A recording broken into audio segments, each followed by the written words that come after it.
ठीक आहे माऊली, काय हरकत नाही, राहू द्या म्हणे. राहू द्या म्हटल्यानंतर ती माऊली आनंदित झाली, पण पोरग फार चॅप्टर होतं बरं का, पोरग हुशार होतं. पोरग म्हटलं बाबा राहू द्या म्हणतात, पण इथे सकाळपासून संध्याकाळपर्यंत काय करावं लागेल, है की नाही? सकाळपासून संध्याकाळपर्यंत इथला नित्यनेम काय आहे, काम काय करावं लागेल.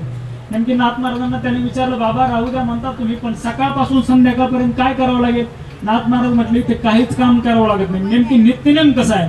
नाथ महाराज म्हटले नित्यनेम असा आहे, पहाटे 4 वाजता उठायचं, गोदावरीचं स्नान करायचं आणि 4 ते 6 काकडा असतो म्हणजे काकड्याला येऊन बसायचं. पोरगा म्हटलं मी 4ला उठत नाही बाबा, नाही. त्याच्या पुढे काय असतं, पुढे 6 ते 7 विष्णू सहस्त्रनाम असतं म्हणे. तो बारकासा मुलगा नाथ महाराजांना म्हटला 8च्या आत काही सांगूच नका बाबा, कारण मी 8 वाजता उठतो रोज.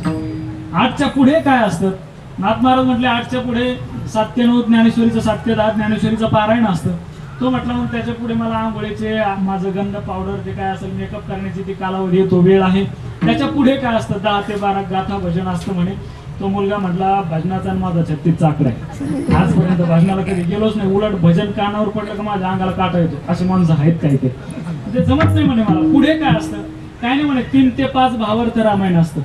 असं का म्हणे, ती तर माझी परत झोपायची वेळ, जसं की आपली आहे का 3 ते 5 दुपारची परत झोपायची वेळ आहे म्हणे. मग पुढे काय असतं, 6 ते 7 हरिपाठ असतं म्हणे. तो म्हटलं ती माझी गावात फेरफाटका मारून यायची वेळ आहे, माझ्या मित्रमंडळींना भेटायची वेळ आहे. पुढे काय असतं, 7 ते 9 कीर्तन असतं. तो म्हटला कीर्तनामध्ये 2 तास बसायचं, जरा जडत जातं, मी आजपर्यंत कीर्तनात बसलेलोच नाही. मग पुढे काय असतं, रात्री जर आजूबाजूच्या गावची भजनी मंडळी आली तर रात्री 9 ते पहाटे 4 पर्यंत हरिजागर असतो.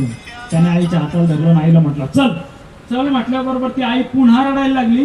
पुन्हा रडायला लागल्यानंतर नाथ महाराजांनी विचारलं का रडता म्हणे, काय झालं काय. तेव्हा ती माऊली म्हणे तुम्ही सगळं सांगितलं, पण याला जे आवडतं ते सांगितलंच नाही. काय आवडतं याला, याला फक्त पुरणाची पोळी आवडते. असं का. नाथ महाराज म्हटले मग एक करा म्हणे, दुपारी बरोबर 12 वाजता पुरणपोळीचा नैवेद्य देवाला दिला जातो आणि संध्याकाळी बरोबर 8 वाजता नैवेद्य दिला जातो. ते लहानसं वर्ग नाथ महाराजांना म्हटलं मग बरोबर 12ला 5 कमी असले की मला उठवायला येतं, पुरणपोळी खाऊ शकतो. असा बरोबर 12 वाजता आणि संध्याकाळी बरोबर 8 वाजता असा अनेक वर्ष नाथ महाराजांच्या दारामध्ये 2 टाइम फक्त पुरणाची पोळीच खाल्ली. आणि पडेल ते काम थोडंसं काय असेल, कपडे धुण्याचं, झाडण्याचं जे थोडंसं काम असेल ते पडेल ते काम केलं.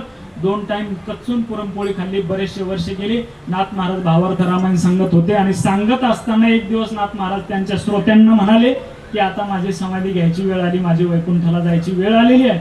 असं म्हटल्यानंतर श्रोते म्हटले महाराज तुम्ही जा, पण आता हे उरलेलं रामायण सांगायचं कोणी. असं म्हटल्या बरोबर एका क्षणात नाथ महाराजांनी, जो पोरगा फक्त नाथ महाराजांच्या दारात 2 टाइम पुरणपोळी खाऊन राहिला त्याच्याकडे बोट केलं आणि सांगितलं आता उद्यापासून आमचा गावभा रामायण सांगितलं.